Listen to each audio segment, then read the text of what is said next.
राधा मेरी स्वामिनी और मैं राधे को दास, जन्म जन्म मोहे दीजियो শ্রী বৃন্দাবন ধামবাস। রাধে রাধে। এই সেই বৃন্দাবনের ৫,০০০ বছর পুরানো ইমলিতলা। ইমলিতলার এই স্থানে অনেক মধুর লীলা রয়েছে। যমুনার ধারের এই ইমলিতলায় এই স্থানে রাধাকৃষ্ণের অনেক মধুর লীলা রয়েছে এবং স্বয়ং প্রেম ও পুরুষোত্তম শ্রী চৈতন্য মহাপ্রভুও এই স্থানে এসেছিলেন। আজ আমরা ইমলিতলার মধুর লীলাকথা শ্রবণ করব।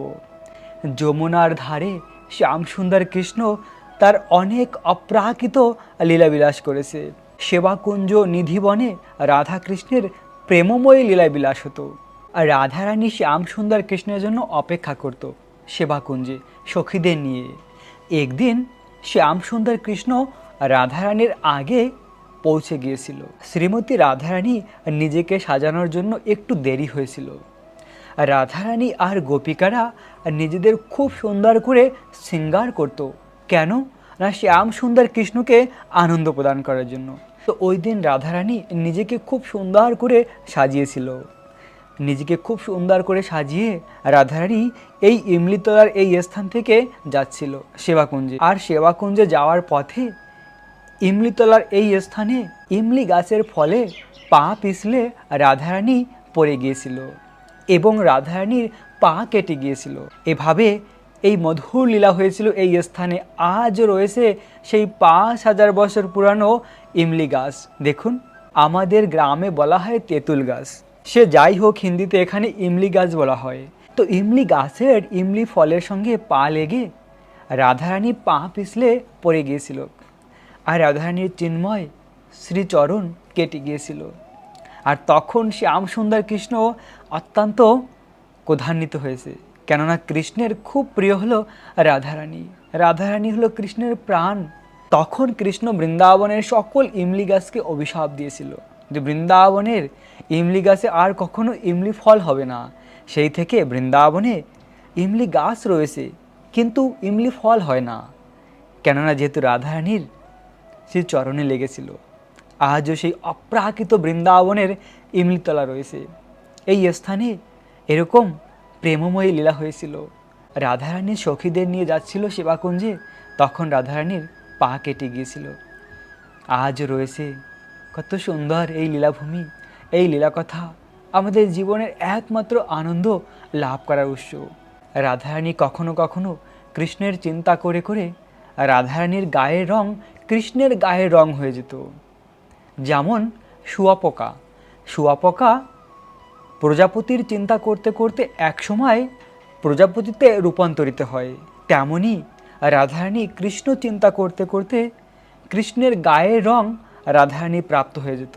কৃষ্ণের গায়ের রং কীরকম না বর্ষার জল ভরা মেঘের মতন ঘনশ্যাম। তেমনি আমরাও যদি জীবনের প্রতিটা মুহূর্ত ভগবানের চিন্তা করি, ভগবানের লীলাকথা শ্রবণ করি, ভগবানের দিব্য নাম জপ করি, হরে কৃষ্ণ কৃষ্ণ কৃষ্ণ হরে হরে, হরে রাম রাম রাম হরে হরে, তাহলে আমরাও এই জীবনের শেষে ভগবানকে প্রাপ্ত হতে পারি। মৃত্যুর সময় আমরা ভগবানকে স্মরণ করতে পারবো যদি আমরা জীবনের প্রতিটি সময় ভগবানের চিন্তা করি। অন্তে নারায়ণের স্মৃতি। মৃত্যুর সময় ভগবানের স্মরণ কিভাবে হবে না জীবনের প্রতিটি সময় যদি ভগবানের স্মরণ করি, ভগবানকে ভালোবাসি, তাহলে অবশ্যই আমরা মৃত্যুর সময় ভগবানকে প্রাপ্ত হব। আর ভগবান শ্রীকৃষ্ণ গীতাতে বলেছে, অন্তকালে চ মামেবম শরণ মুক্তা কলেবরম জপ্রয়াতিশ মদ্ভাবম জাতি নাস্তায় সংশয়। মৃত্যুর সময় যিনি আমাকে স্মরণ করে দেহত্যাগ করতে পারে তিনি অবশ্যই আমাকে প্রাপ্ত হয়, সেই বিষয়ে কোনো সন্দেহ নেই। এই কথা স্বয়ং ভগবান বলেছে। আর ভগবান যা বলে সে পরম সত্যি। আমাদের সব সময় উচিত মনটাকে ভগবানের চিন্তায় অর্পণ করা, তাহলে আমরা অবশ্যই মৃত্যুর সময় ভগবানকে স্মরণ করতে পারবো। আর তাছাড়াও এই জড়জগৎ অনেক দুঃখের কষ্টের, এখানে কখনো কেউ সুখী হতে পারে না। পরম সুখ যদি আমরা চাই তাহলে সেই পরম সুখ রয়েছে ভগবানের নিত্যধাম গোলক বৃন্দাবনে। আর সেই গোলক বৃন্দাবনে আমরা যেন যেতে পারি সেজন্যই সেই ব্রজেন্দ্রনন্দন কৃষ্ণ আবার চৈতন্য মহাপ্রভু রূপে অবতীর্ণ হয়েছে। এই স্থানে চৈতন্য মহাপ্রভু এসেছিল। রামসুন্দর কৃষ্ণ রাধারানীর অঙ্গকান্তি, রাধারানীর ভাব নিয়ে অবতীর্ণ হয়েছিল গৌরাঙ্গ রূপে। কেন না সকলকে সেই ব্রজের দুর্লভ প্রেম দান করার জন্য। ব্রজের দুর্লভ রাধাকৃষ্ণের প্রেম আমরা কিভাবে প্রাপ্ত হব, সেই পন্থা স্বয়ং ভগবান চৈতন্য মহাপ্রভু রূপে দিয়েছেন। তিনি হরে কৃষ্ণ মহামন্ত্র দান করেছেন সকলকে। এই হরে কৃষ্ণ মহামন্ত্র এত পবিত্র, এত শ্রেষ্ঠ।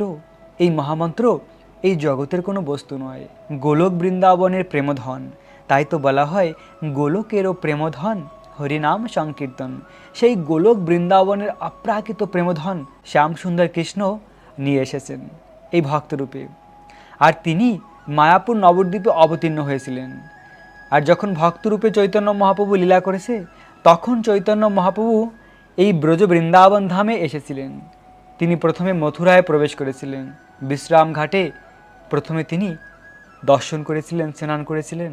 ওখান থেকে চৈতন্য মহাপ্রভু বৃন্দাবনের বিভিন্ন দুর্লভ স্থানকে দর্শন করে করে অবশেষে বৃন্দাবনের এই ইমলিতলায় এসেছিলেন। এই ইমলিতলায় শ্রী চৈতন্য মহাপ্রভু অনেক দিন বাস করেছেন। এখানে চৈতন্য মহাপ্রভু থেকে যমুনাকে দর্শন করে করে কৃষ্ণ নাম জপ করতেন আর অপ্রাকৃত প্রেম আনন্দে উল্লাসিত হতেন। যদিও তিনি স্বয়ং ভগবান, কিন্তু তাও তিনি ভক্ত হয়ে সকলকে শিক্ষা দিয়েছেন যে কি করে ভক্ত হয়ে ভগবানকে ভালোবাসতে হয়। তো আজও রয়েছে এই স্থানে চৈতন্য মহাপ্রভুর চরণ চিহ্ন। আর তার মুখমণ্ডল ছিল পদ্মের মতন অপরূপ সুন্দর, যা দর্শনীয় বটে। তো সেই ব্রজেন্দ্রনন্দন কৃষ্ণ চৈতন্য মহাপ্রভু রূপে এই স্থানে অনেক দিন ভজন করেছেন এবং আজও এই স্থানে অনেক দুর্লভ দুর্লভ লীলার চিত্র আঁকা রয়েছে। পাশে রয়েছে অপ্রাকৃত জগতের যমুনা মহারানী, যে যমুনার ধারে শ্যামসুন্দর কৃষ্ণের অনেক অপ্রাকৃত লীলা হয়েছে। যমুনার ধারে আজ রয়েছে অনেক কদম বৃক্ষ। কৃষ্ণ যখন ছিল তখন আরও সুন্দর ছিল বৃন্দাবন ধাম, কেননা তখন বৃন্দাবন ধামকে স্বয়ং বৃন্দাদেবী আর ললিতা দেবী সাজিয়ে তুলতেন। বিভিন্ন কুঞ্জকে যমুনার ধারে অনেক কদম বৃক্ষ হতো, আর সেই কদম গাছের ডালে বসে শ্যামসুন্দর কৃষ্ণ বাঁশি বাজাতো, আর তার সেই মধুর বাঁশির সুরে গোপিকারা কৃষ্ণের কাছে চলে আসতো। আর বৃন্দাবনের সব কিছু ছিল মধুরম। বৃন্দাবনের প্রতিটি বৃক্ষ তরুলতা অপরূপ সুন্দর নিজেদেরকে সাজিয়ে তুলত কৃষ্ণ সেবার জন্য। তো গোবিন্দ যখন যমুনার উপরে কদম গাছে উঠে বাঁশি বাজাতো, গোপিকারা তখন ঘরে থাকতে পারে না, কৃষ্ণের কাছে চলে আসতো। তো এরকম অনেক অনেক প্রেমময়ী লীলা রয়েছে বৃন্দাবনের যমুনার ধারে। তো এই ইমলিতলায় যেমন রাধারানীর পা কেটে গিয়েছিল, তেমনই একবার রাধারানী বৃন্দাবনের নিধিবনে রাগ করেছিল। শ্যামসুন্দর কৃষ্ণের সঙ্গে একবার রাধারানী মান করেছিল। রাধারানী শ্রীকৃষ্ণের সঙ্গে মান করে এই বৃন্দাবনের যমুনার ওই পারে রয়েছে মানগড় মন্দির, সেই স্থানে গিয়ে রাধারানী মান করে বসেছিল।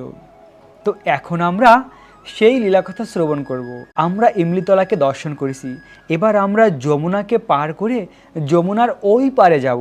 যমুনার ওই পারে এই লীলার সঙ্গে সংযুক্ত একটি লীলা রয়েছে। যেমন বৃন্দাবনের এই নিধিবনে রাধারানী মান করেছিল, মান করে রাধারানী যমুনার ওই পারে মানগড় মন্দিরে এসে কান্না করেছিল। প্রিয় ভক্ত, যমুনাকে পার করে এখন আমরা এসে পৌঁছেছি বৃন্দাবনের মানগড় মন্দির। এই সেই বৃন্দাবনের অপ্রাকৃত মানসরোবর। মানসরোবরের এই স্থানেই শ্রীমতী রাধারানী মান করে কান্না করেছিল। রাধারানী মান করে মানসরোবরের কুঞ্জে বসে কান্না করেছিল অঝোর ধারায়। আর কান্না করে করে রাধারানীর চোখের জলে এই মানসরোবর। দেখুন প্রিয় ভক্ত, এই অপ্রাকৃত মানসরোবর, মানসরোবরের জল কত সুন্দর, মনে হয় এই জলকে পান করি, স্নান করি।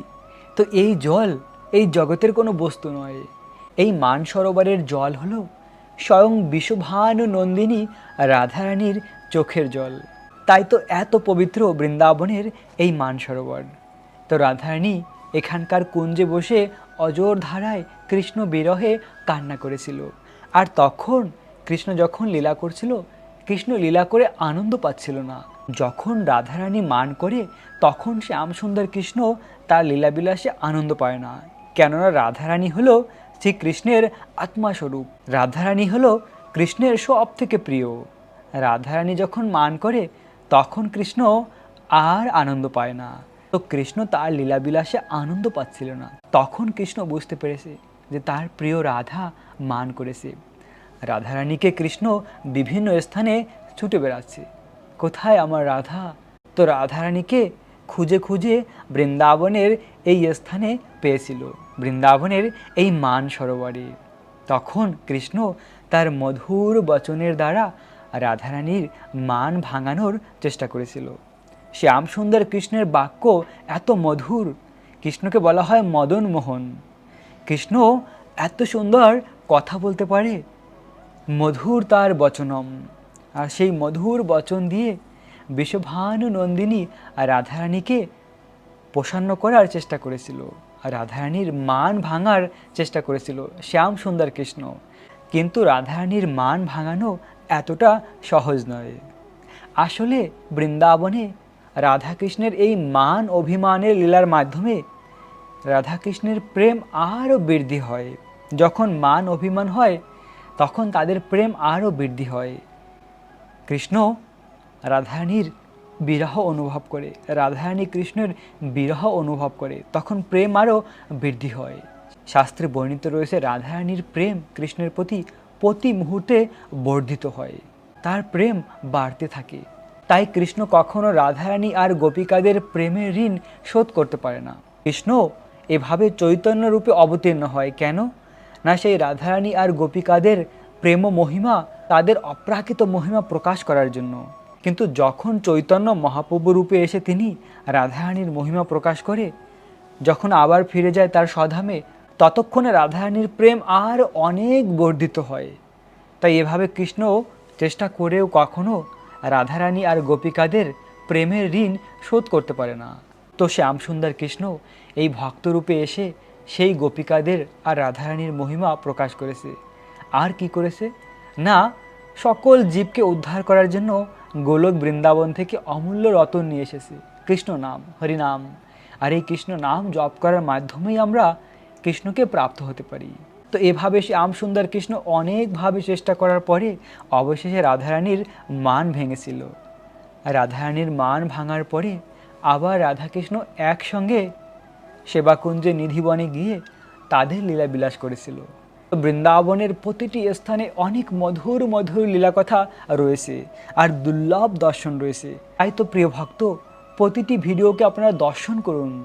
জীবনের মূল্যবান সময়কে এদিকে ওদিকে নষ্ট না করে বৃন্দাবন ধামকে দর্শন করুন, এই লীলাকথা শ্রবণ করুন, বৃন্দাবনকে হৃদয় থেকে ভালোবাসুন। দেখুন, এরকম দর্শন আমাদের আর কোথায় হবে এই জগতে? যে সরোবরে স্বয়ং রাধারানী কৃষ্ণ একসঙ্গে লীলা করেছে, যে সরোবরের জল রাধারানীর চোখের জল, এই সরোবরের চারদিকে পরিক্রমার মার্গ রয়েছে, এই পরিক্রমার মাধ্যমেও প্রেম লাভ করা যায়। আর যখন আপনারা বৃন্দাবনে আসবেন, মান সরোবরকে অবশ্যই পরিক্রমা করবেন, আর এখানকার জলে স্নান করা যায়। গোবিন্দ কৃষ্ণ তার প্রিয় রাধারানীর মান ভাঙিয়ে তাকে নিয়ে আবার সেই নিধিবনে তাদের লীলাবিলাস করেছিল। প্রিয় ভক্ত, একবার এই স্থানে স্বয়ং মহাদেব শিব শঙ্কর এসেছিল। মহাদেব শিব শঙ্করও চায় বৃন্দাবনের নিধিবনে রাসলীলায় প্রবেশ করার জন্য। তো মহাদেব এসেছিল বৃন্দাবনের রাসলীলায় প্রবেশ করার জন্য। কিন্তু রাসলীলায় প্রবেশ করতে হলে গোপীর দেহ ধারণ করতে হয়। কি করে রাসলীলায় প্রবেশ করবে মহাদেব? তখন মহাদেব শিব শঙ্কর বৃন্দাবনের এই মান সরোবরের এই স্থানে স্নান করেছিল। মহাদেব এই মান সরোবরে স্নান করে গোপীর রূপ প্রাপ্ত হয়েছিল। গোপীর রূপ ধারণ করে মহাদেব বৃন্দাবনের রাসলীলায় প্রবেশ করেছিল। আর গোপী রূপে মহাদেবকে খুব সুন্দর লাগছিল। আহা, কৃষ্ণ দেখছিল এই নতুন গোপীটিকে। তো কৃষ্ণ তো বুঝতে পেরেছে যে এ মহাদেব এসেছে। তো মহাদেবকে বিশেষ আদর সম্মান করা হয়েছে রাসলীলায়। মহাদেব হলো পরম পবিত্র আত্মারাম। ভগবান শ্রীকৃষ্ণই এই বিশেষ গুণকে কন্ট্রোল করার জন্য মহাদেব রূপ ধারণ করে। যেমন স্বয়ং ব্রহ্মাজি নিজেই বলেছেন ব্রহ্মসংগীতায়, ক্ষীরম যথা দধিবিকরম, অর্থাৎ দুধ থেকে যখন দই হয় সেই রূপটিই হলো মহাদেব। শ্যামসুন্দর কৃষ্ণ হলো দুধ আর মহাদেব হলো দই। কৃষ্ণ স্বয়ং ভগবান পরম পুরুষোত্তম, কিন্তু তিনি যখন তমগুণকে ধারণ করেন এই বিশেষ মহাদেব রূপ শিব রূপ ধারণ করেন। তো যত অবতার রয়েছে সব ভগবানেরই প্রকাশ। ভগবান শ্রীকৃষ্ণের প্রথম প্রকাশ হলো বলরাম, তার ভাই বলরাম।